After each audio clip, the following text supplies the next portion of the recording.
The woodcuts no one cataloged. I found the folio by accident, which is how most bad ideas introduce themselves in a university archive. Not with a trumpet, but with a misplaced box and a slip of paper that says reshelve in pencil smudged by a right-hander. I was there for a paper on Appalachian ballads, the sort of respectable topic you can bring to office hours without your professor asking if you're getting enough sleep. The reading room smelled like old gum erasers and the faint medicinal note of book glue. Air conditioning hummed like a patient animal. The box was the wrong color for its shelf, cream instead of gray. My fingers went to it because that's what my fingers do, they pry. The lid lifted against the soft resistance of a century. Tissue paper crackled.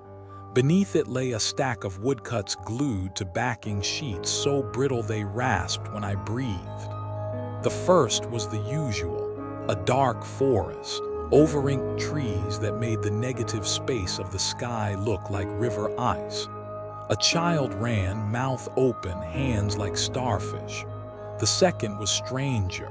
A woman stooped by a courtyard well. Behind her, something tall was threaded between two trees, the way a needle finds its way between the warp.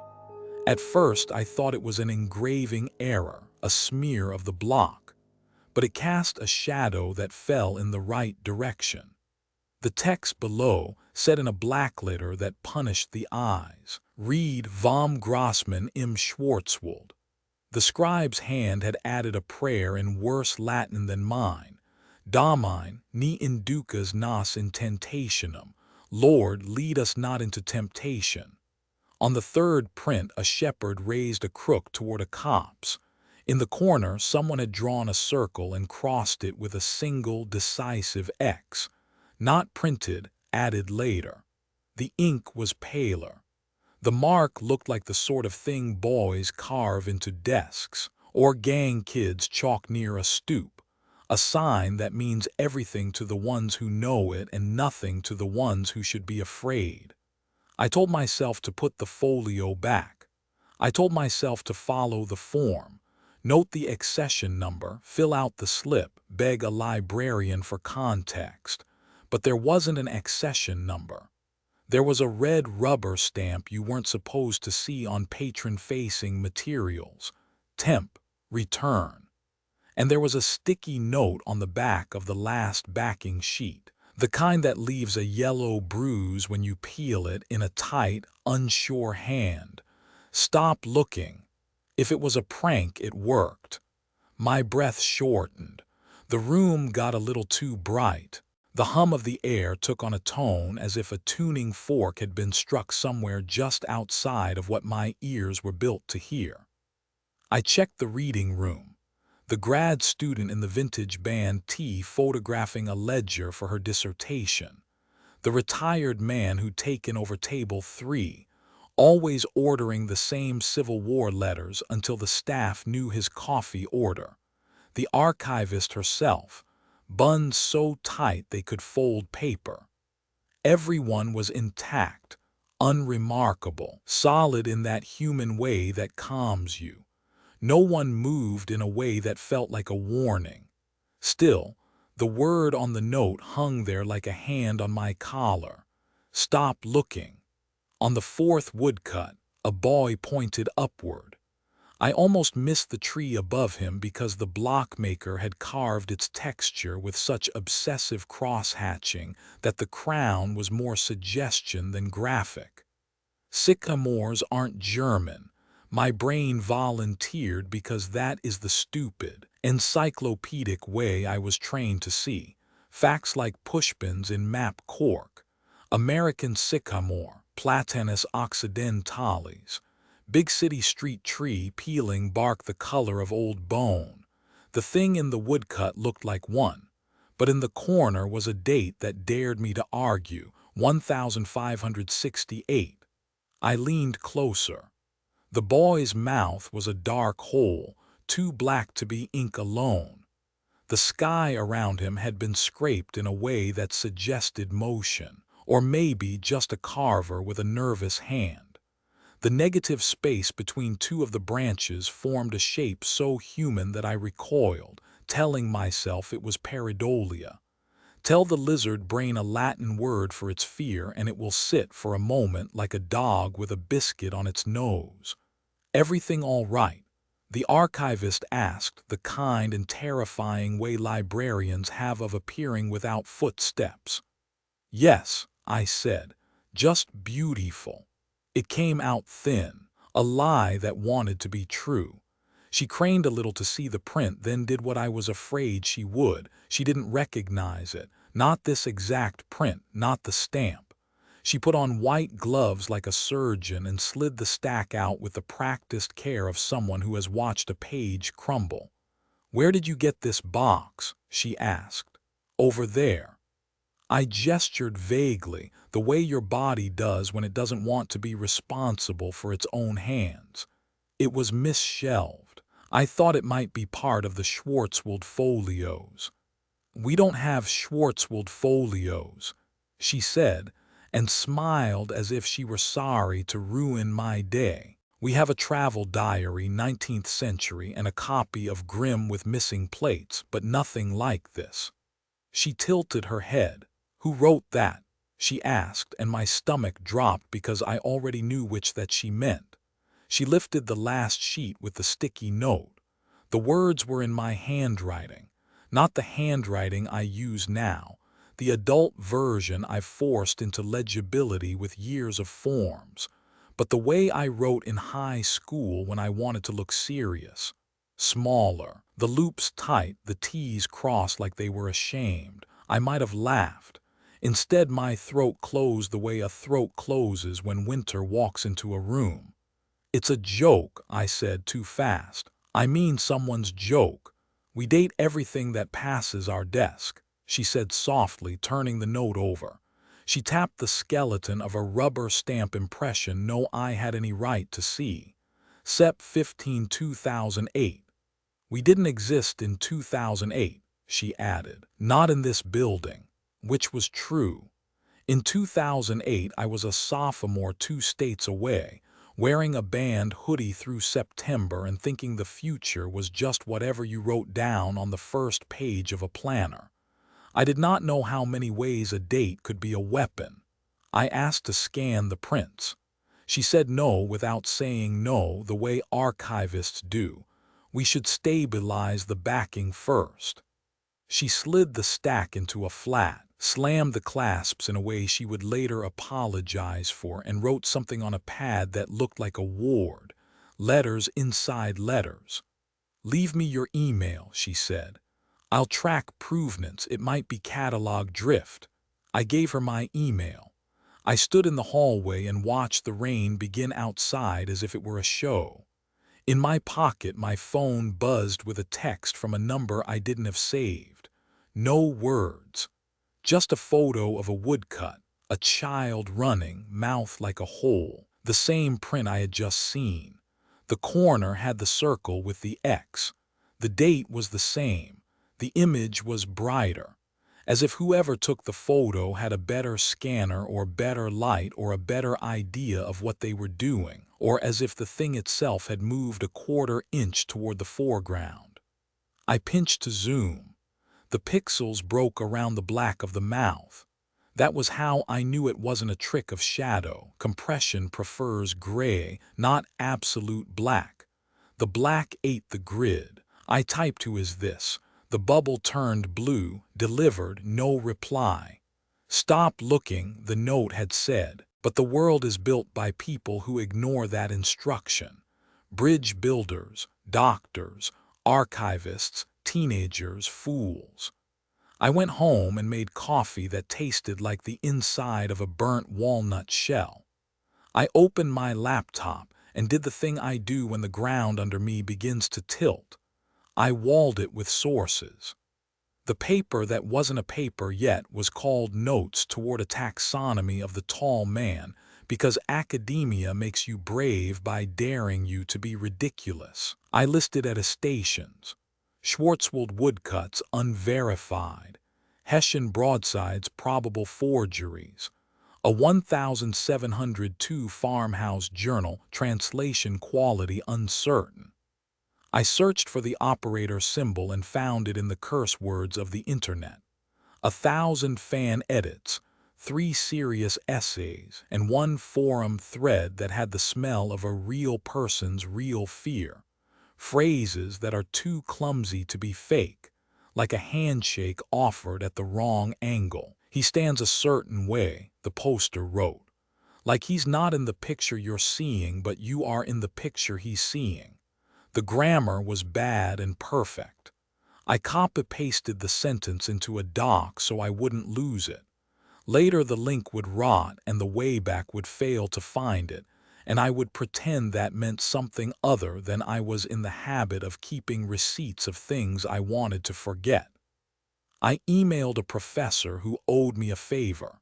He called in 5 minutes, the way people do when the thing you just said in an email rings a bell they didn't know they had in them. "There's a McNeil collection," he said. "Box 14, Other Supernatural Creatures. It's at Chilean. Not digitized. You'll need to beg." I thanked him and didn't ask how he knew I had said woodcuts out loud in a room where I had been alone. That night I dreamed a sycamore crown against a sky that kept getting closer without moving. I woke to the low, clean tone of something that sat behind the air. I told myself it was tinnitus. I told myself I was 30 and coffee and stress are not a personality, but a condition you can fix by saying so. I told myself that nothing follows you home if you don't pack it. The tone laced the morning shower, the walk to the bus, the empty seat by the window that has been mine since September because human beings make altars no God would claim. The email from the archivist found me at a red light. "We can't place that folio. Give me a week." It was the kind of message you file under later, the folder where all your future selves will have to live. The text from the unknown number found me at the next red light. "You brought it here. No name, no punctuation to lean on." I put the phone face down in the cup holder the way you close your fingers around a moth and let it go out the door, with the superstitious care of a child who cannot admit belief and cannot risk not believing.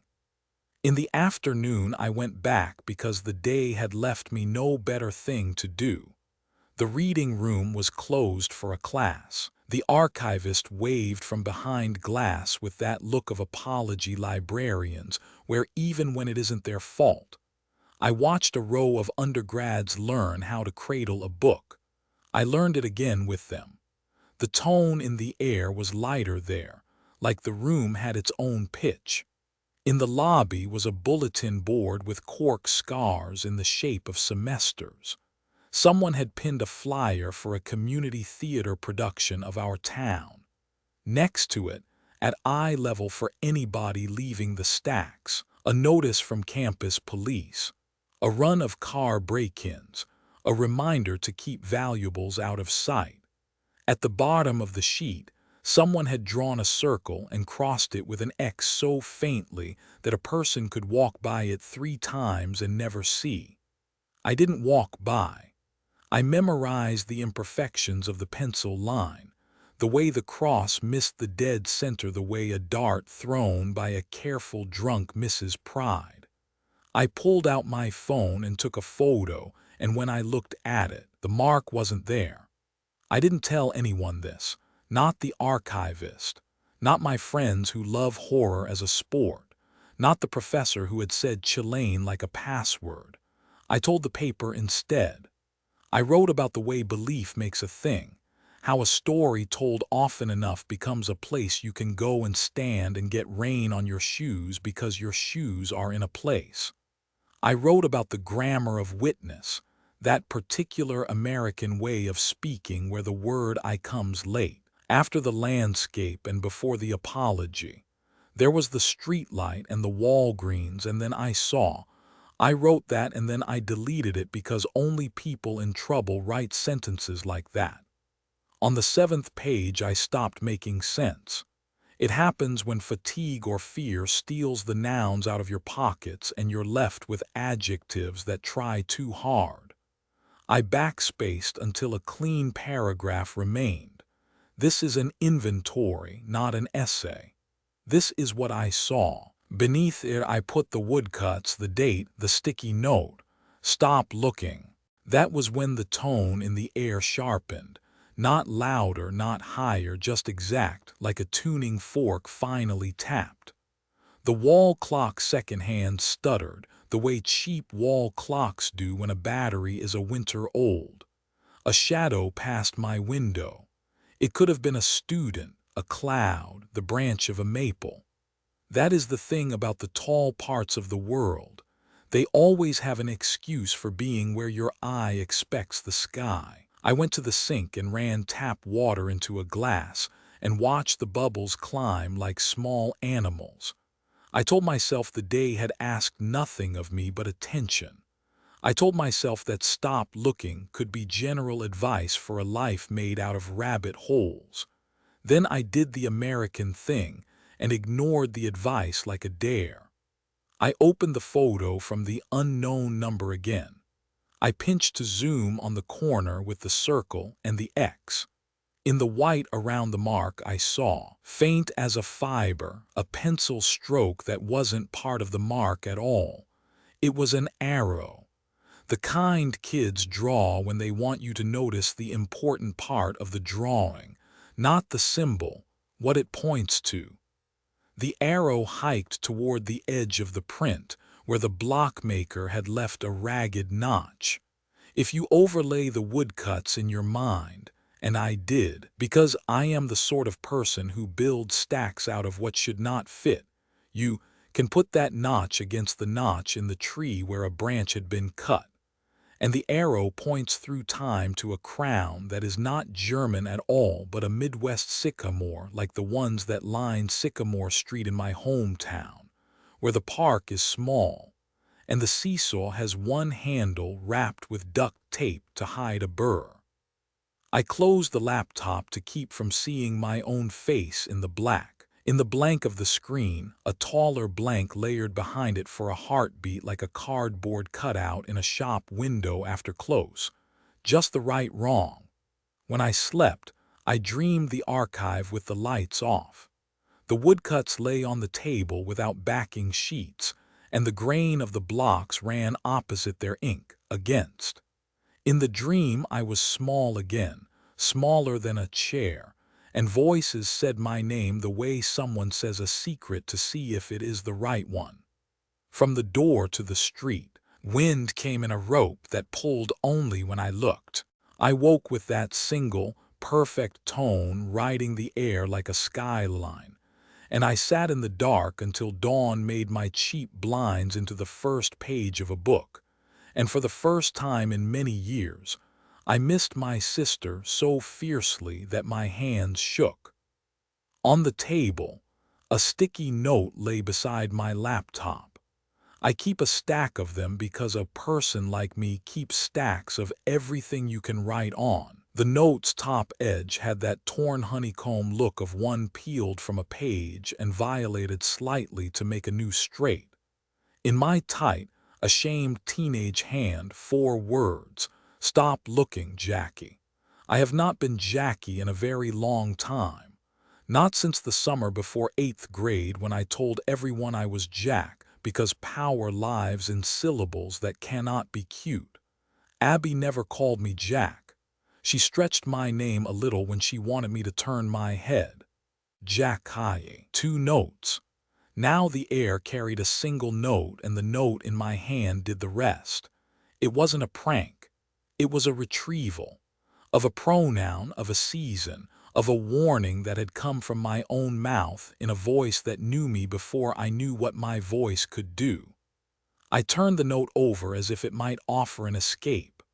The back was blank except for a pressure mark, the sort paper gets when it rides against cardboard in a backpack that has books and a sandwich and a fear in it. I lifted the note and there, impressed on the tabletop from the force of the writing, was the faint ghost of an X inside a circle, done with enough muscle to leave a bruise.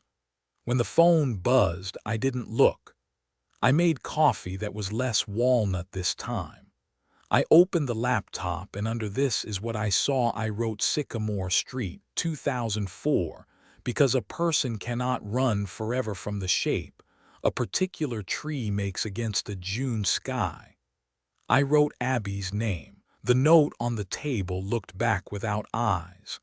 And somewhere, just inside the frequency where you can call it imagination and still function, something stood between the daylight and me and waited, patient and tall.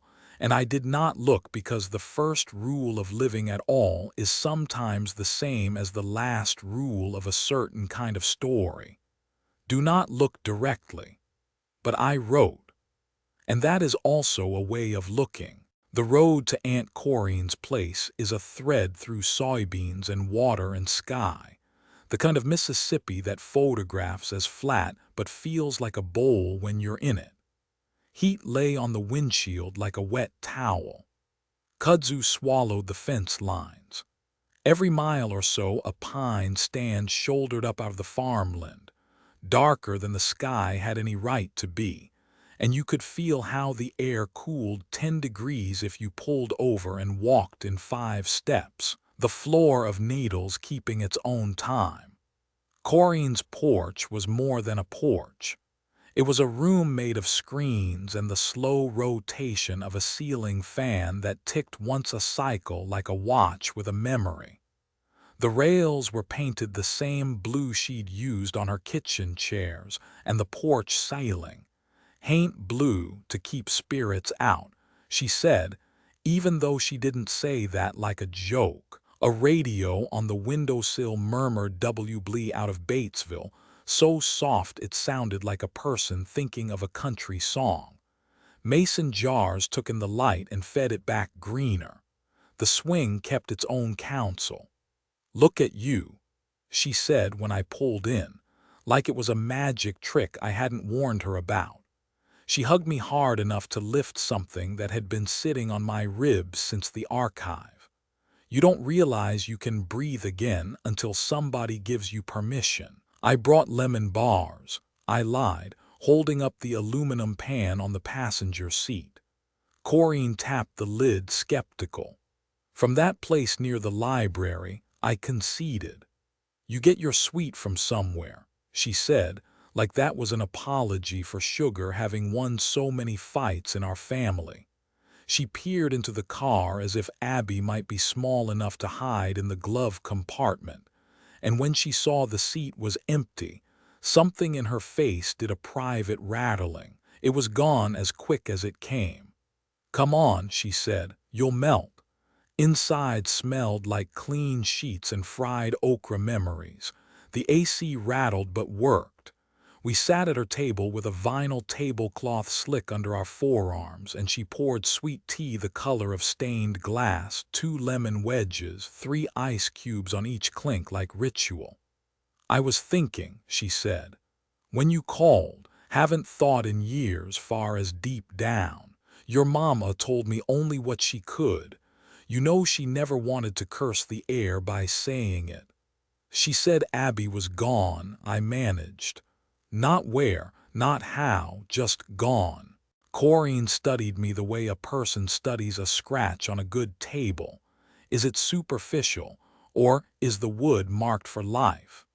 "You were older," she said. "Old enough to see past the story the men told so the women could get out of bed." I nodded because it was true, though the seeing past hadn't saved me. She reached into a drawer by the sink and came back with a tired manila envelope and a Ziploc that had seen field trips and pantry staples. The bag held a single sheet of paper, copy shop white turned the color of tea. A sheriff's logo at the top had eaten too much toner, Black Lake around a badge shape. Missing was stamped in a font older than I was. Lily Mee Whittaker, 12 years old, last seen in a wheat-yellow sundress, eyes hazel. which is the official way to say the color you love changes with the weather. A brown coffee ring kissed the lower right corner, interrupting the line where the sheriff asked anybody who had seen anything at all to please call. The ring had cooled to the shape of an eclipse. Below it, almost lost in ink curl, the date, June 18, 1998. "Don't hold their copy against them," Corrine said. "Ours was on every door between here and the lake. Every telephone pole wore her face till the paper fuzzed with rain. The ring's mine. I took it everywhere. Somebody bought me a coffee and some fell, and it felt right to let it stain her there with us." She slid it across. "You can keep the copy, not the ring. That's mine." In the envelope were more things paper kept that people can't. A Polaroid of Lily and Corrine on a porch step younger than this porch. Lily grinning around a popsicle so red it had to be cherry. A receipt for pecans and gas. A church bulletin with hymn 318 circled. A map with a pencil X where the pump out back used to be when pumps were still a thing to send a girl to at supper. "You said on the phone," I ventured, "you remember a shape." "You want the pretty," Corrine said, "or the ugly?" "I want true." My voice came out like I was asking too much. She took that in and then set her glass down softly on its coaster, one of those crocheted circles that feel like a grandmother still has her hands in them. "You tape these things?" she asked, chin toward my canvas tote where the recorder sat with its cord like a tail. "Only if you tell me to." "You tape," she said. "I'm tired of lies living longer than what happened." I set the little machine on the table. It had seen classrooms and a barn and a motel room where a man 2 doors down practiced his trombone alone at noon. It clicked into its own kind of attention. I pressed the red circle, watched the numbers roll. I said the date into the room. Corrine said her name, last name like a fence post. The ceiling fan chopped the air in slow syllables. "It was hot," she said. "Not today hot. Worse. The summer they named after a singer dying. Everybody moved slow because we were already underwater. We slept in the loft when it was like this.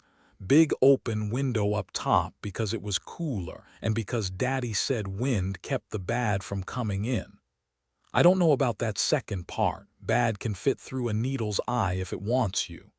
She smiled, a brief thing like a curtsy to an idea. Then, "My sister Lily used to run faster than heat.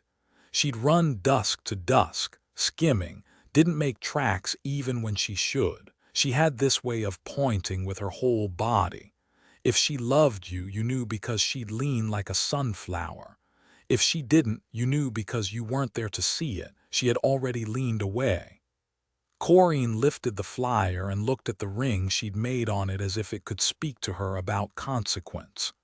"The day before the day," she said, "we were at supper and Mama sent her out to the pump. I don't know why it was me that didn't go.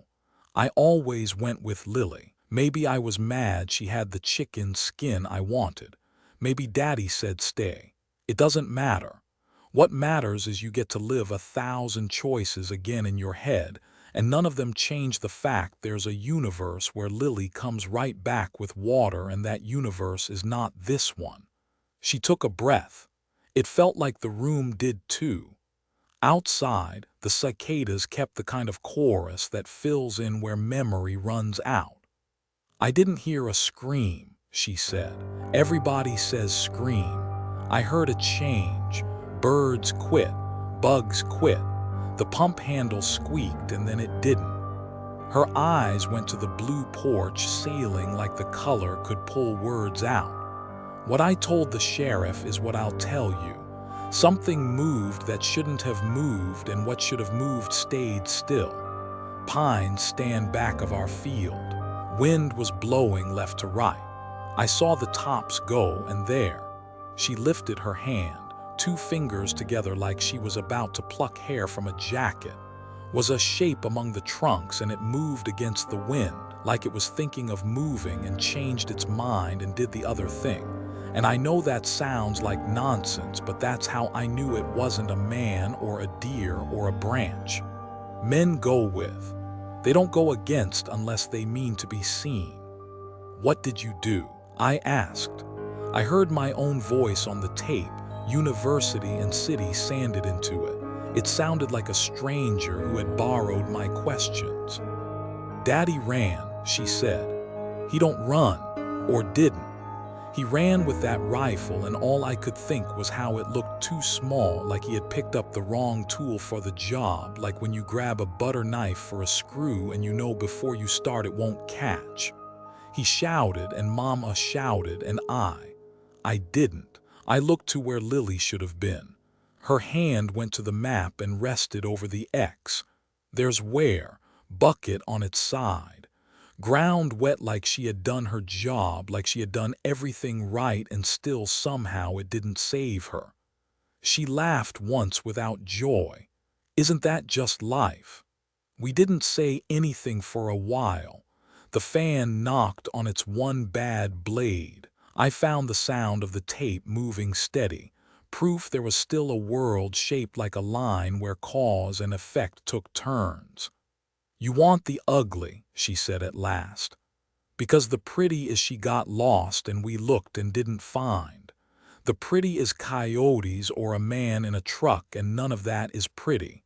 But human ugly you can shout at, you can shoot at, you can take a plate and smash it for the noise. This ugly, she tapped the air between us. You make yourself small so it can pass, and it passes anyway. She put both elbows on the table and leaned in until I could see a childhood scar under her eyebrow shaped like a star. There's a thing you learn when you grow up in trees, she said. You learn what stands belongs and what stands don't. Long, short, fat, thin, that don't matter. Belonging is a kind of gravity. The shape I saw in those pines didn't fall under the same laws as the needles did, so the needles looked offended. They stopped moving like manners would make the intruder excuse itself. It didn't. She swallowed. I don't think it could. You told the sheriff this, I asked. I told him what his mouth could hold. I said man in the pines, and he wrote tall in the pines because it sounded like a song.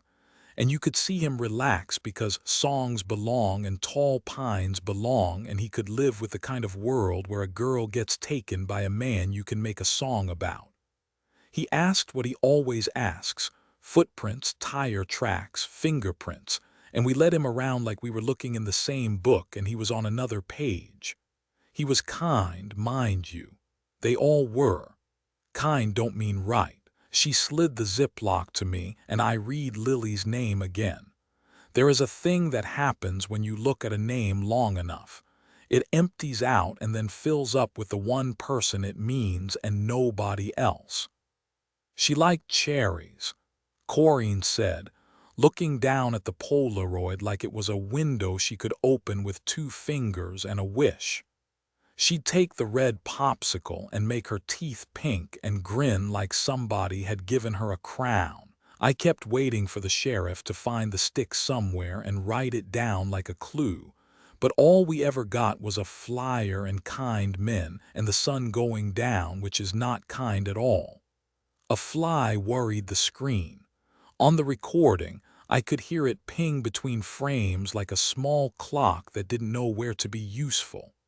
After, she said, I slept in the loft because Mama said it was better to keep the air moving so you don't dream.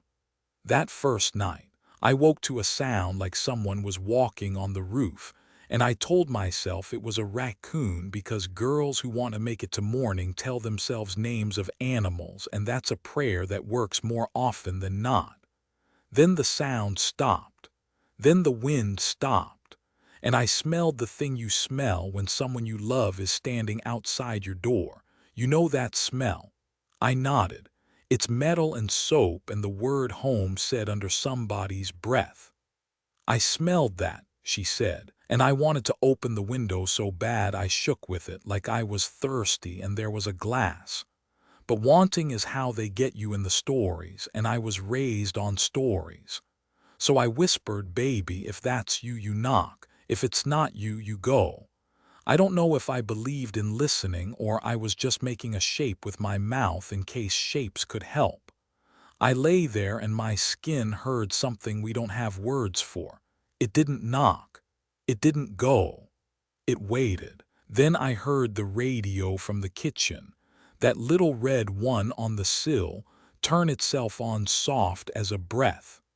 The fan's tick felt louder now. Corinne's voice didn't drop, but the air around it seemed to. It played a hymn, not the station. It's not a hymn they play on the radio.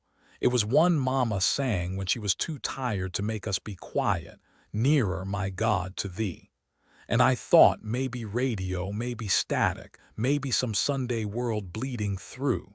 Then the radio stopped. The something on the roof took one step.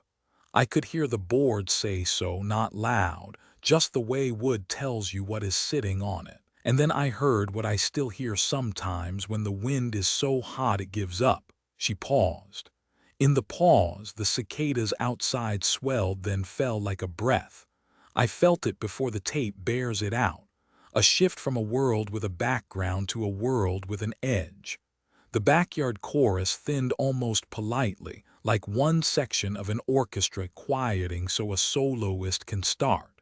It wasn't the silence that made me go cold. It was the fact that the silence had manners. "Nothing," Corinne said and smiled that same curtsy to an idea. Then everything. Then nothing again. I don't have good words for it. When they asked later what I heard, I said steps and wind and then quiet, and they wrote that down like it meant something you could put a man in jail for. It doesn't. It means a part of the world learned to hold its breath. She reached out and touched the recorder, just a finger pad like blessing or warning. "People want a face," she said simply. "We put a face on things so we can tell ourselves where to look." The shape I saw had the kindness not to have a face, or the cruelty, I don't know. I only know that if I had seen a face, I would have run toward it. That's what people do. You run toward the face of your beloved even when you shouldn't. This was smarter than we are. From the road, a truck went by full of hay, and the porch screens took the sound and turned it domestic. Corinne stood, knees a little louder than they used to be, and went to the porch. I followed. The blue ceiling cared less about noon than we did. She pointed with her whole body the way she said Lily had pointed. "Right there," she said. "Those pines. The line of them is wrong if you look long. I try not to. I looked long because it's who I am, and at first all I saw was green and geometry. Then I felt the heat around my ears slide off the table, like I had stepped into shade without moving. The sound outside was a living thing, chugging along the way a hot day's soundtrack chugs all over the South. Then it wasn't. The cicadas cut out in a clean slice, top to bottom, not from far to near the way weather does, but like somebody had closed a door between us and them. The tape would say the same later when I played it by myself in a kitchen 3 states away and put my hand flat on the table to keep from looking behind me. The radio on the sill hissed and then thought better. Somewhere a dog left off in the middle of a refusal.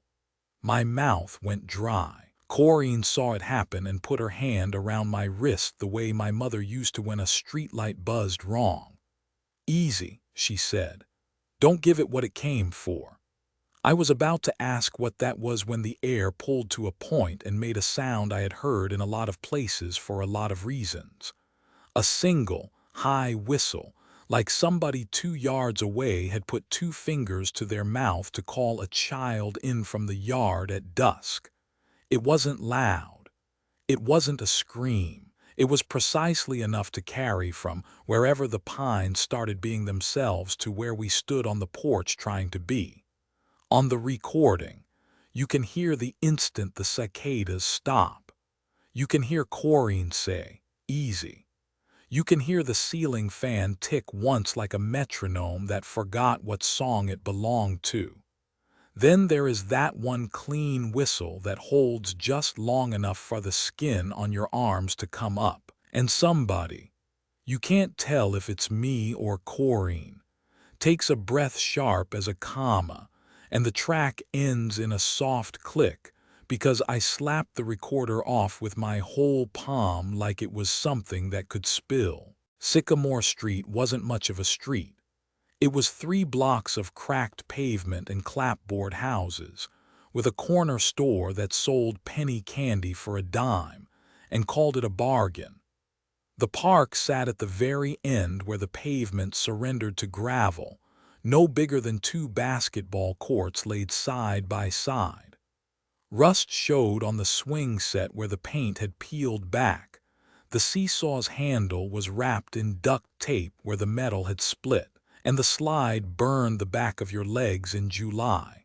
But it was ours. Abigail loved it more than church, more than the bakery our family ran out of the downstairs, more than Saturday cartoons.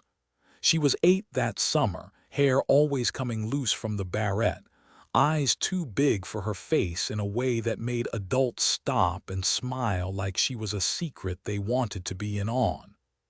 "Come with me," she said one afternoon, tugging on my sleeve while I was trying to finish fractions at the kitchen table. "He'll be there today."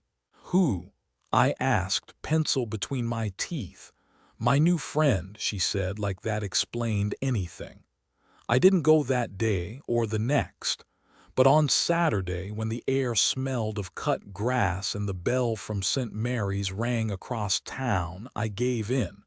I was 12, old enough to know better, but not old enough to believe my little sister could walk into something I couldn't walk her back out of.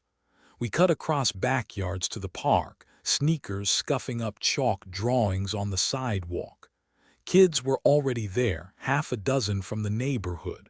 Some I knew by name, others only by the way their mothers shouted for them at supper. They clustered near the edge of the woods, whispering like campers at a fire. "Where's your friend?" I asked Abby, trying to sound like I wasn't nervous. She pointed. At first I thought she meant a tree. It was too tall, thinner than the oak, standing in the shadows where the park met the forest. But then the children moved toward it as if invited, and I saw what they saw, a man, or something shaped like one. He wore a black suit, crisp and impossible in the heat. His arms hung too long, hands pale as bone, and his face, there wasn't one.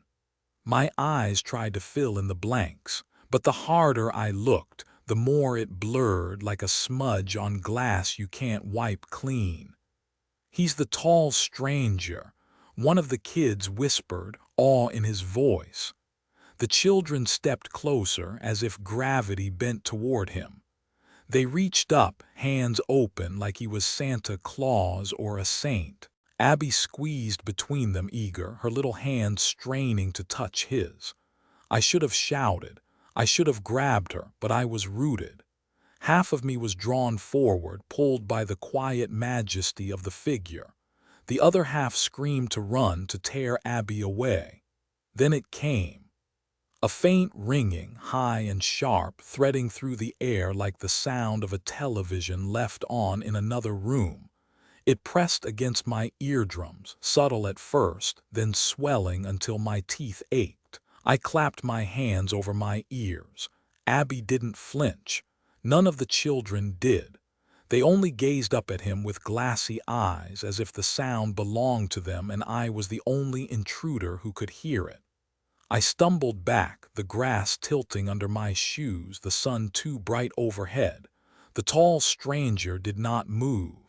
His shadow stretched toward me, long and thin across the playground dirt, as if he knew I was the one who resisted. The ringing spiked, then cut off, leaving only the sound of children's laughter, far too sweet for the place where we stood. In the following days, Abigail left a drawing on the kitchen counter. Crayon lines pressed deep into the paper.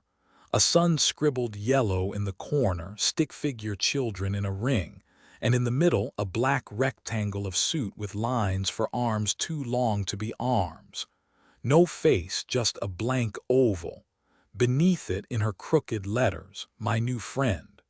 That night, when I tried to sleep, the ringing returned. Not faint this time, not far away. Inside my head, steady and thin, like someone had pressed a tuning fork against my skull and decided not to stop.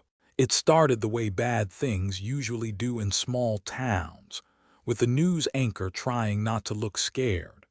Our local station, Channel 7, broadcast from a brick building above a laundromat. They ran school closings when it snowed a dusting, church bake sales when the weekend was dry, and sometimes a high school football highlight reel if the booster club bought enough ad time. You could trust Channel 7 because it was too small to lie big. But that week, the anchor's voice faltered. The crawl along the bottom of the screen listed 12 names, all children. I knew most of them, at least the faces. Kids from the park, kids I'd passed on my bike, kids whose mothers stood in line at the bakery while my mom boxed their bread. The scroll was too slow, almost cruel. Angela Sims, age 9. David Rojas, age 7. The Carter twins, age 10. Melissa Nguyen, age 6. Name after name, each accompanied by the same word in red, missing. The anchor tried to keep her professional smile, but her hand trembled when she adjusted the papers on her desk. Authorities are asking anyone with information to come forward, she said. Parents report their children, they just went. That phrase stuck. Not taken, not lost. Just went. As if they chose it. As if they followed something out of frame. The police chief gave a statement on the courthouse steps, sweat darkening his collar. No footprints, no signs of a struggle. We've checked every inch of those woods. He cleared his throat, looking at the microphones like they might bite. We're reviewing security footage. Later that night, Dad muted the TV to take a phone call from one of the deacons, and I turned the volume back up. They replayed the footage. CCTV from the park's entrance, timestamp glowing in the corner. For hours, kids walked in and out, families with strollers, teens with sodas. Then at 6:14 p.m. the screen fuzzed. White static thick as snow just for 3 seconds. When the picture returned, the swing set was empty. The sandbox was empty. The kids were gone. No one on the tape walked out. They just weren't there anymore.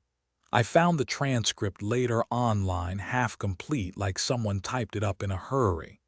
06/12/34 children visible near swings. 06/14/02 static begins. 06/14/05 static ends. 06/14/06 playground empty. Dead air on audio track. Anchor. Parents say their children, they just went. The line glowed on the screen like an accusation. That night Abby didn't eat her dinner. She pushed peas around her plate until Mom sighed and let her go. I found her 2 hours later in our shared bedroom, standing barefoot in the dark, not moving, not sleeping, just standing, her face tilted toward the wall. "Abby," I whispered. She didn't answer. Her eyes were open but glassy, unfocused, like she was staring at something painted behind the wallpaper. I touched her arm. It was cold. She didn't flinch. She stayed like that until dawn, silent, her breath shallow, her gaze locked. Hours.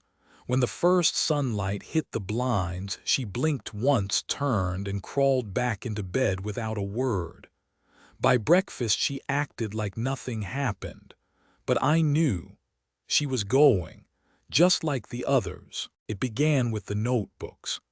Abby had always liked to draw, but her drawings used to be the usual stuff: dogs with floppy ears, flowers with too many petals, crooked houses under big suns. That summer, every page turned into the same thing: a rough circle, dark with pencil smudges slashed through with a single X, over and over again, hundreds of them.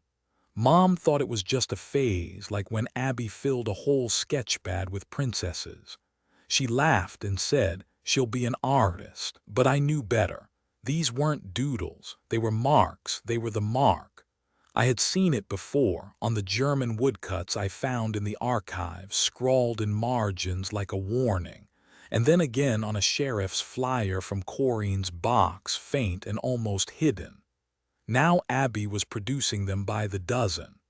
One night I flipped through her notebook while she brushed her teeth. Every page felt like the same scream written in a different language.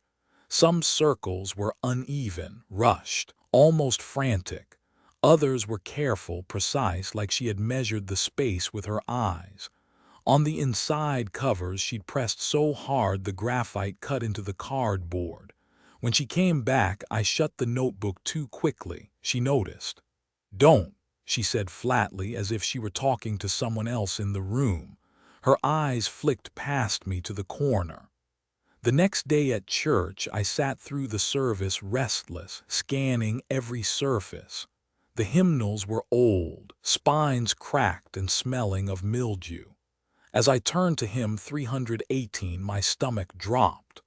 On the margin of the page, faint but there, someone had drawn it, the circle and the X.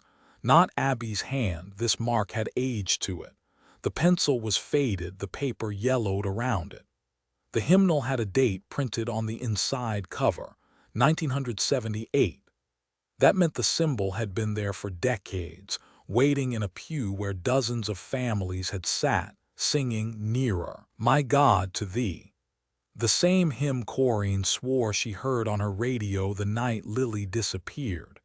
In the margin of a church hymn sheet, old, yellowed, brittle, a faint pencil mark cuts through the paper, a circle, an X. The shape looks simple, harmless even, but it isn't. It's the same symbol that shows up in woodcuts, in missing flyers, and now in Abby's notebooks. That evening at the kitchen table, I tried to distract myself with homework. My pen tapped the corner of my paper, sketching nonsense shapes while I worked through long division. Only when I looked down did I realize what I had drawn. A circle, an X, perfect, centered. I hadn't meant to, I hadn't even noticed. The page blurred in front of me and a low hum began to ring inside my head, the same high pitch I had heard in the park. I dropped the pen as if it were burning, but the mark stayed, on the paper, and worse, in my hand. Because when I looked closer, I saw I had been tracing it with my fingertip even after I stopped writing. I stared at my own hand, trembling, as if it no longer belonged to me, just a vessel repeating a shape I didn't choose. And somewhere in the house, I heard Abby's bedroom door creak open. I woke to the sound of the door. Not a slam, not even a creak, just the soft whine of the hinges that only makes itself known when the house is too still. Abby. I threw back the blanket and followed. She moved barefoot, hair wild, nightgown brushing the stairs like a pale ghost. Her steps were steady, but her eyes were open and empty. She didn't look left or right. She didn't even seem to notice the cold floor. "Abby," I whispered, but she didn't turn. She walked out the front door without unlocking it. That sound, that deliberate click, never came. The knob turned in her hand as if the lock had already given up. I grabbed my shoes but didn't bother tying them. The night air hit me like a hand, damp and sharp. She was already halfway down Sycamore Street, moving faster than I could believe. The cicadas were strangely quiet. I trailed her all the way to the park, past the swings, past the seesaw wrapped in duct tape, straight toward the line of sycamores. The trees loomed skeletal against the moonlight. I knew if she went in there, I'd have to follow. "Abby, please," I hissed. My voice broke. She didn't stop. The forest swallowed us whole. The dirt path crunched, then softened under pine needles. The air cooled as if the trees had decided to seal us inside. That's when the wind came. A sudden rush, bending branches, lifting hair from my face. It roared for 2 seconds, then stopped mid-gust, like someone had pressed pause. Leaves froze where they should have rattled. The silence was heavier than the noise. I felt it before I saw him. Too tall, too still. Between two sycamores, his shape was cut out of the night. Black suit, arms that dangled longer than they should, legs like pillars that didn't belong to the same scale as the world. Where his face should have been, there was only a blank oval that made my stomach clench. Shadows writhed behind him, peeling from his back like smoke that had learned to crawl. Tentacle-thin, they moved with no wind to command them. Abby walked straight toward him. I froze. Every part of me screamed to run, but my feet were sunk in the dirt. My hands shook so violently I thought I might collapse. The ringing returned, high, piercing, inside my head, inside my teeth. It grew until I thought it would split me open. "Abby!" I cried, louder this time, a desperate break in the silence. She reached him, her small hand lifted toward his. And then his shadow, no, his arm unfolded, impossibly long, wrapping around her waist like a rope. I screamed. Audio log begins, shaky breaths audible. Me. "Abby, please, please, Abby." Footsteps crunching leaves. Me, whispering, panicked, "No, no, no, no." Sudden burst of wind cuts off mid-gust. Me screaming, "Abby." High ringing tone on audio, static overload. He lifted her into the air as if she weighed nothing. Her arms dangled, head tilted back, mouth open but silent. I clawed forward, but my body wouldn't obey. I could only watch. Then, as gently as a parent setting down a child, he lowered her back to the forest floor. For a heartbeat, I thought he had given her back. But when she lifted her face toward me, I staggered. Her eyes were blank, sunken, shadows pooled beneath them. And from the corners, thick red tears spilled, cutting lines down her cheeks. Blood. She didn't sob. She didn't blink. She only stood there, weeping in silence, her gaze fixed past me into the dark. My scream died in my throat, because in that moment I realized she wasn't looking at me. She was staring at something just behind me. The police came the next morning. 2 cars, lights off, doors shut soft like they didn't want to wake anyone. But the whole town was already awake. Kids missing, whispers in every shop, people keeping their curtains open when they swore they were just checking the weather. They sat me at the kitchen table, where the smell of flour and yeast never really left the air. Mom had already started boxing things. Bags of sugar stacked against the wall, jars of preserves wrapped in newspaper. She couldn't stop moving her hands, packing, wiping, folding, repacking, anything but standing still. Dad hovered in the doorway. Abby was upstairs, resting. She hadn't spoken since the forest. She only lay in bed, eyes closed, but her breathing came shallow, like someone pretending to sleep. The officer across from me flipped his notebook open. His tie was crooked. His coffee was untouched. "Tell me again," he said. "What did you see?" I opened my mouth. The truth pressed against my throat like a fist. The sycamores, the suit, the arms too long. Abby lifted, the blood from her eyes, but I swallowed it. "I saw nothing," I said. "We went to the park. I lost track of her for a second. When I found her, she was standing there, quiet. That's it." "Nothing unusual?" he asked, eyebrows raised. I shook my head. My palms left sweat prints on the table. He wrote something down. The pencil squeaked. Mom's hand stuffed another jar into a box hard enough to make the glass clink. "Any strange noises?" "No." "Anyone around?" "No." He tapped the pencil, looked at me long enough that I thought he could see the lie sweating out of me. Then he nodded, closed the notebook, and thanked me for my time. Police interview, June 22. Q. Did you hear anyone approach the children? A. No. Q. Any voices? A. Inaudible. Q. What was your sister doing when you saw her?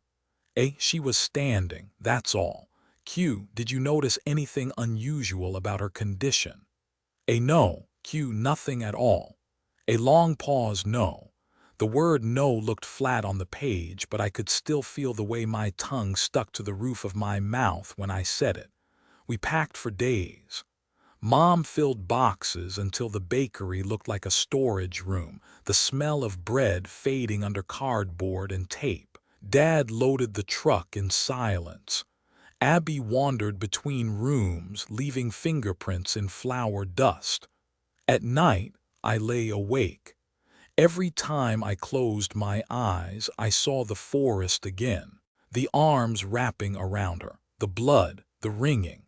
I'd snap my eyes open, convinced I'd hear footsteps in the hall. I didn't sleep more than an hour at a time for a month. We moved to the city. The bakery shut its doors for good. Mom said it was safer there. More people, more light, more eyes. She thought that mattered. The first week I tried to believe her.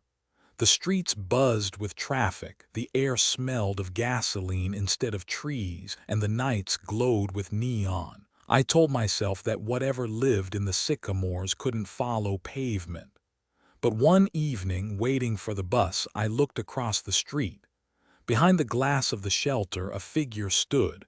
Tall, too tall, thin, too still.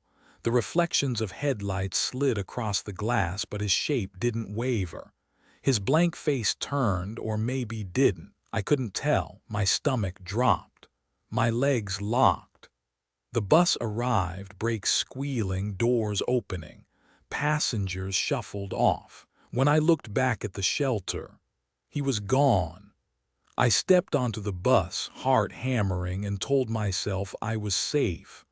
But the glass door hissed shut behind me, and in its reflection, I swore I saw him standing in the aisle. College was supposed to be the cure. A bigger city, brighter streets, nights filled with sirens instead of cicadas. Dorm walls thin enough that you could always hear someone laughing or arguing or typing into the early hours. I told myself nothing could follow me there. Not into classrooms with fluorescent lights and professors who said words like dialectic and epistemology. By sophomore year, I had convinced myself that what happened back home could be contained, folded up like old paper and filed away in memory. But then a professor assigned a seminar paper on folk belief as cultural contagion, and the old marks started breathing again. I picked Slenderman because everyone already knew the meme. Kids with bad Photoshop skills, Creepypasta threads on obscure forums, shaky web series like Marble Hornets. It was safe, I thought. Academic. I could bury the truth under citations and let footnotes do the talking. I wrote, Slender Man functions as a memetic hazard, an idea that behaves like a virus, self-propagating through forums, YouTube entries, and community storytelling. Belief doesn't just describe him. Belief creates him. My draft filled fast with names and dates. I cited a transcript from Marble Hornets entry #26, a Reddit thread where users swore they'd seen him at the tree line of their backyard photos. A shaky paragraph from W.K. McNeil's Ghost Stories of the American South, where a cousin vanished after whispering the man walking yonder. The paper began to look less like folklore and more like evidence. I typed a footnote and felt the words come out of me like a confession. Belief does not merely reflect phenomena, it manifests them. To record is to summon. I paused. My fingers hovered. For the first time in weeks, I looked away from the screen. The library was nearly empty. Only a few students scattered in carols, heads bent over laptops, the smell of burnt coffee drifting from the vending machine. But I felt it like eyes pressing between my shoulder blades. The same pressure I remembered from the woods, from the bus stop glass, from Abby's empty stare. I closed the laptop. I whispered into the carol's wood, "I feel watched." No one answered, but the silence had teeth. In the final draft of the paper, several footnotes were marked only with brackets. 1 source redacted, 4 source redacted, 7 source redacted. The professor circled them in red pen with a single note. What source? Where did you find this? The truth, I hadn't typed source redacted. It appeared there on its own. Later that night, as I packed up to leave, my phone buzzed. A new photo in my gallery, a picture of the library carol, the same one I was sitting in, same scratches on the wood, same fluorescent glare across the desktop, but I hadn't taken it. And in the corner of the photo, behind me, blurred but unmistakable, stood a tall, thin figure by the stacks. My phone slipped from my hand, clattering against the table. By the time I scrambled to pick it up, the photo was gone. Only an empty gallery remained. It started with my mother collapsing in the kitchen. One moment she was slicing bread, the next her right hand went slack, the knife clattering to the floor. The hospital said stroke, said lucky it wasn't worse, said rehab, therapy, hope for the best. I sat by her bed, watching her fight to form words, and thought about how fragile memory is. How quickly a single clot could erase decades. So when a flyer appeared on the bulletin board at school, clinical trial, neuromodulation therapy for trauma and memory reinforcement, volunteers needed, compensation provided. I didn't throw it away. I called the number. They called me back within an hour. The facility was too clean, the kind of clean that smells sterile even through your clothes. White walls, clipped voices, no clocks. They spoke about innovations in psychiatry, about restoring function after trauma, about how the device could stabilize memory pathways. "We've had remarkable results with rats," the doctor said, like that was supposed to comfort me. I signed the forms anyway. Excerpt from consent form, clinical trial N36. Purpose: to evaluate the efficacy of nanomachine-assisted neuromodulation in mitigating trauma-related cognitive dysfunction. Procedures: device will be affixed to left temple. Nanomachine interface will interact with hippocampal and prefrontal regions. Adverse events, potential risks include distortion of effect, hallucinations visual/auditory, dissociation of self, facial recognition anomalies, seizure or stroke rare, subject initials redacted.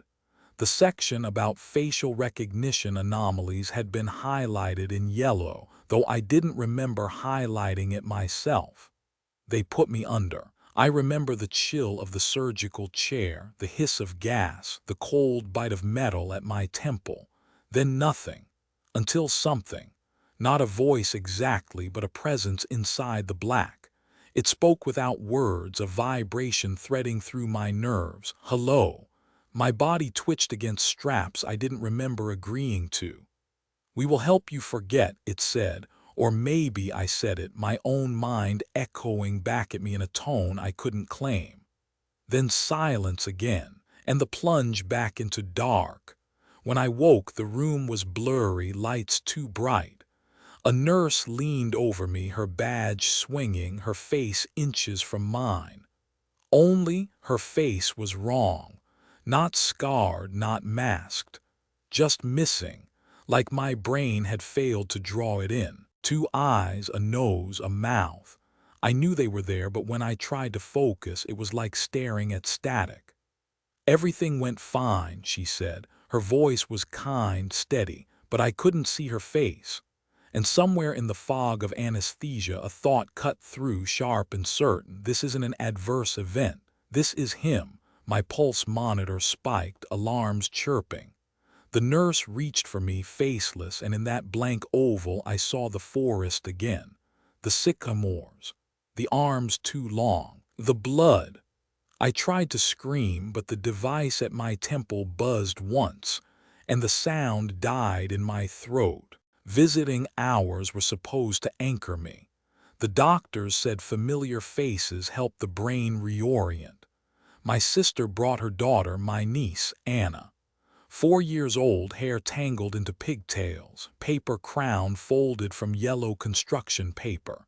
She looked like every drawing Abby ever made of herself when she wanted to feel special. Anna hopped onto the edge of my hospital bed, grinning. "Look, I'm queen now," she said, lifting the flimsy crown as if it were gold. I wanted to laugh. I wanted to mean it, but my chest locked when I noticed the shadow stretching long across the floor, bent wrong for the angle of the light.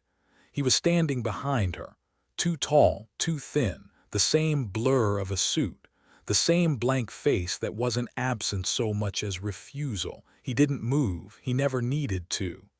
Every instinct screamed to snatch Anna, to run, to warn my sister. But I couldn't. The device at my temple pulsed, soft but undeniable, like invisible fingers guiding my muscles. My lips stretched into a smile that didn't belong to me. "See, Auntie." Anna laughed. "You're happy." Her little hands clapped, paper crown sliding over one eye. She didn't see the figure looming behind her shoulder. Didn't see how its arms bent too low, too many joints, too many shadows spreading from it like cracks in glass. Inside, dread crawled up my throat, clawing to escape. But outside, my body smiled wider. The monitor by the bed beeped in rhythm. A nurse jotted notes without looking up. Excerpt: patient monitoring log, clinical trial N36. 1547, subject engaged in family visitation. 1549, patient effect, smiling. 1549, HR spiked to 132 BPM. 1549, BP spiked to 160/110. 1550, patient effect, continued smiling. 1550, subject reports chest tightness inaudible. 1551, device interface stable, effect retention confirmed. On paper it looked clinical, routine, but every spike marked the exact second my body betrayed me, grinning while terror boiled. My niece leaned closer, whispering like she had a secret too good to keep. "Grandma says you'll get better soon, then you can play with me." The tall figure tilted its head, slow as the swing of a pendulum. I tried to shake mine. I couldn't. Instead, my mouth moved, shaped a word I hadn't spoken since Abby. Jackie, my old nickname, the one only she used, but I hadn't chosen to say it. Anna's smile faltered. "Who's Jackie?" she asked, her crown slipping sideways. And behind her, the faceless man seemed to lean closer, as if pleased I'd remembered. The doctors said the neuromodulation would integrate suppressed memory fragments. They didn't tell me what happens when the fragments are knives. The device buzzed against my temple, sharp enough to make my teeth ache. And then the walls I had built in my head, the ones I never even knew I'd made, collapsed like wet paper. I wasn't in the hospital anymore. I was back in the meadow.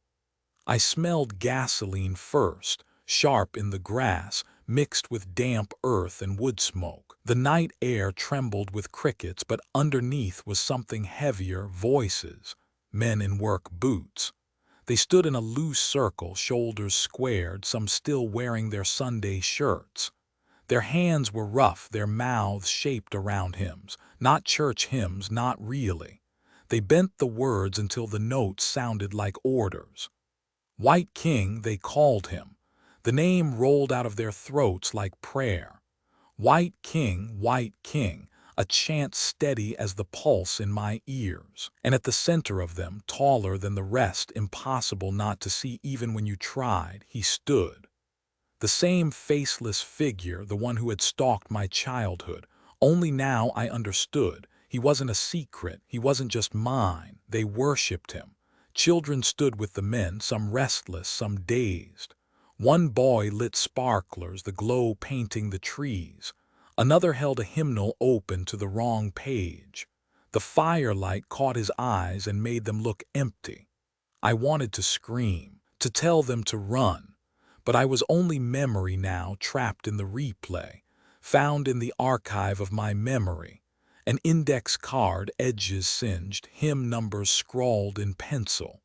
The smell of gasoline clings to it even years later, as if it were carried in a pocket too close to a can.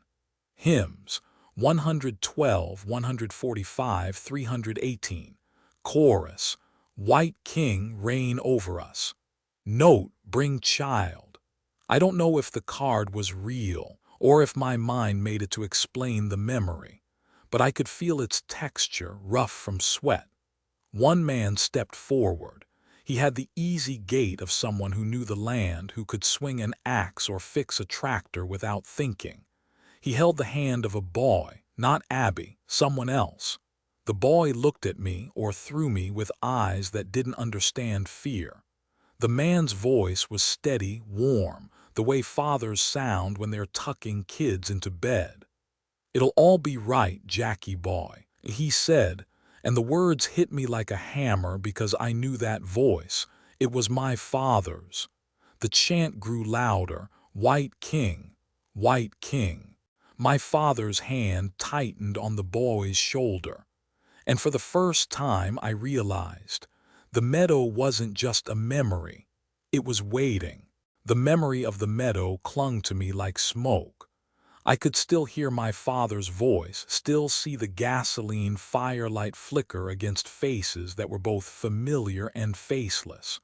When the device pulsed again at my temple, I snapped. I couldn't take it anymore. I reached up, fingers trembling, and tore the node from my skin. The pain was instant, like ripping out a vein. Heat gushed down my neck, sticky and metallic. I screamed, but no sound came, only a wet choke. The monitors shrieked. The world blurred red, then black. I died. I know I did, but then I opened my eyes. The fluorescent lights buzzed above me, too steady, too clean. The smell of antiseptic filled my nose. A nurse walked past the door, humming a tune I half recognized. I was back before the surgery. The calendar on the wall read the day of admission. The Roman 4 in my arm was intact. The node was still attached, gleaming chrome against my temple. I thought it was a dream, until I ripped it out again, and died again, and woke again. Every time the same sterile room, the same calendar date, the same hum of fluorescent lights. The only thing that changed was me. My pulse raced faster each time. My skin grew paler in the mirror. My eyes sank deeper, like the loop was eating pieces of me with every reset. It wasn't a glitch. It was control. He was in the loop with me, holding the reset button. I was his experiment. I took photos of my hospital wristband each time I woke up, desperate to prove the loop was real.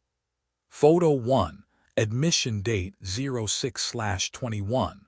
Photo 2, admission date 06/22. Photo 3, admission date 06/20. Photo 4, admission date 06/21 again. The photos don't line up. Days jump forward, then backward. The barcodes blur. On one, my name is spelled wrong, Jacqueline instead of Jacqueline. I never touched the band, but it kept changing. On the 5th cycle, I refused to move. I lay in bed, heart pounding, waiting to see what he wanted. The monitor beeped calm, steady. The node buzzed faintly. Then my phone, left on the side table, lit up. One new voicemail from my own number. Shaking, I pressed play. My voice filled the empty room. "Jackie," it whispered, hoarse and breaking. "He doesn't let you die. He just makes you practice." The voicemail ended in static, but the recording didn't stop. Breathing continued on the line, low, deliberate, not mine.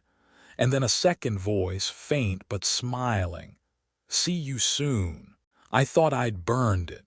The sticky note from the archive, the one that told me stop looking, had gone up in the kitchen sink years ago, a curl of yellow smoke rising as I whispered the words like an oath. I remember watching the glue bubble, the ash clump.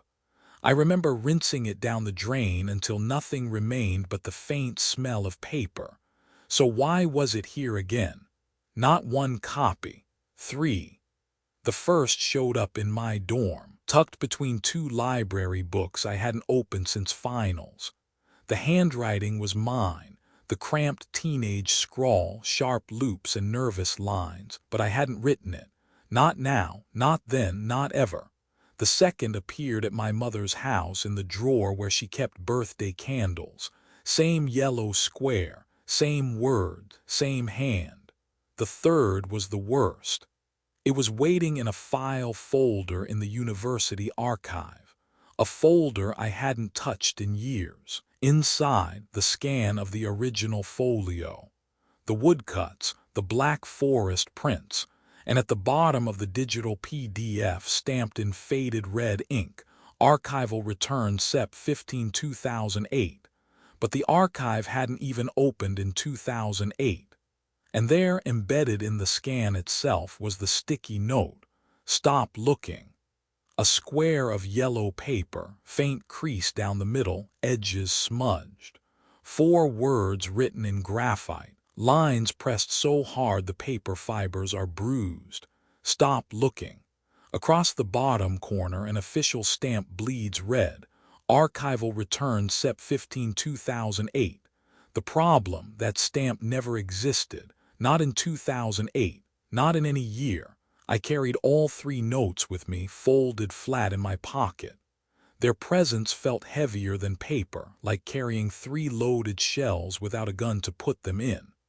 That night I spread them on the desk, side by side, and the ringing came back. Not faint, not hidden, not creeping at the edge of sound. It filled the room, clean and piercing, shaking the air until the lamp rattled.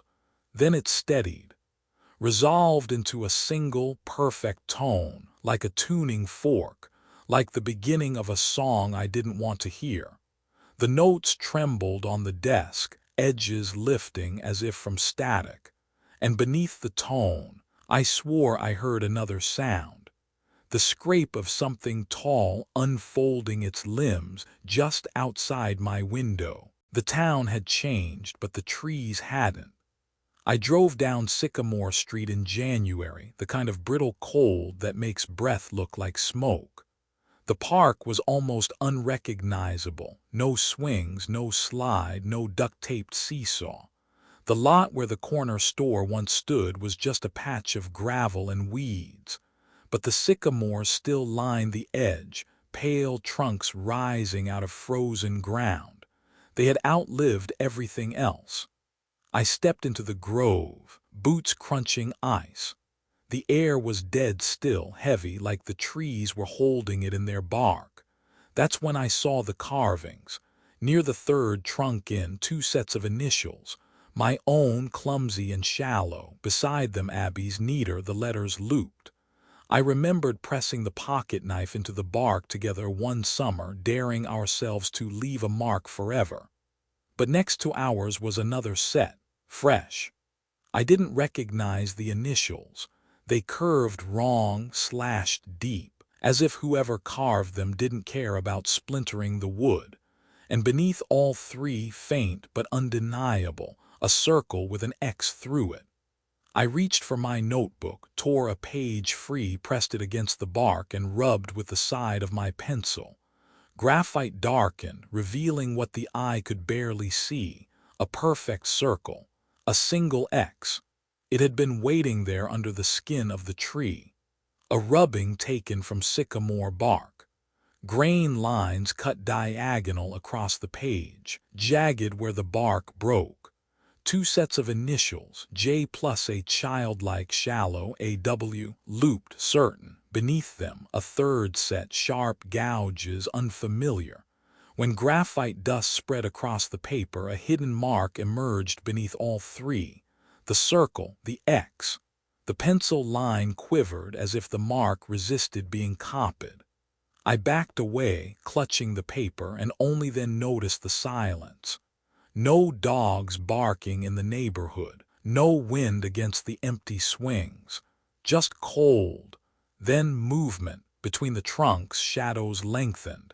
Thin shapes, small like children standing in a line, but they weren't facing me. They were turned the other way into the forest, waiting for something I couldn't see. My breath caught white in the air.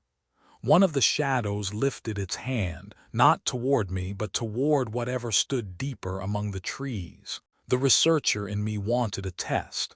The survivor in me needed one. If belief fed him, if memory was his meal, then what would happen if I starved him? So I began my fast. No speaking his name, no writing it, no looking at the notebooks Abby left behind. No whispering her name either. Every time her face rose in my mind, I slammed the door shut. I let the memory fade before it could take root. And for a while it worked. The shadows that had gathered in my periphery thinned. The hum in my skull dulled to nothing. Nights stretched long and dreamless, empty but blessed. I thought I had found the cure. Then one morning at a coffee shop near campus, a man at the next table said it. Not to me, into his phone, casually, like he was naming a brand of cereal. The name. It hit me like a blade sliding between my ribs. The air bent. The light in the shop stuttered. And when I blinked, I saw them again, the shadows, thick black standing in the corners, pressed up against the glass. One word, just one, and the fast was broken. What you feed stays. A diary page torn from the spine, lines struck out with thick black ink. Whole paragraphs erased into oblivion. Only one sentence remains, left naked on the page. Forgetting is the only door. The rest of the words are gone. I don't remember writing them. That night I sat in my room, the diary open in front of me, staring at the single sentence. The air felt crowded, like a room full of people breathing down my neck. And then I saw it, in the corner where the lamplight thinned, a silhouette, faceless, towering still. It raised one long arm and extended something in its hand, a folded scrap of cloth, blue, soft, worn. I knew it before I touched it. Abby's sweater. My throat closed. I wanted to scream, but the only sound that came was a whisper. She's not yours. The silhouette didn't move. It only waited, hand outstretched, as if daring me to take it. I knew I couldn't keep carrying it. The diaries, the rubbings, the transcripts, the artifacts. I could feel them feeding him every time I opened a page, every time I whispered a name into ink. They were conduits, not records. Each scrap of paper was another open window, and he was already leaning halfway through. So I finished the testimony. Every entry, every fragment of memory. I stripped my name from it, filed it under a pseudonym in the Folklore archive, a breadcrumb trail no one would follow unless they wanted to. The rest I burned. Pages curled black, Polaroids blistered, pencil lines melting into ash. The smoke stung my throat, but it was a relief to watch the words disintegrate, to know that forgetting could still be stronger than remembering.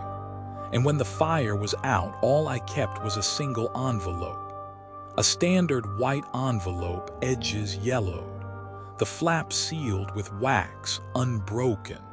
No name written on the front, only a return address printed in neat black type. Sycamore Street. I don't know who sent it. I don't know why I can't throw it away. This is where it ends. If you've read this far, if you've listened, stop, close it, walk away. Don't trace the circle, don't hum the hymns, don't whisper the name. Don't look, that's the only way out. Entry closed. The camera catches my hand pressing the envelope flat on the desk. Then, without warning, the frame tilts. Not like someone bumped the tripod, like the whole room shifted on its axis.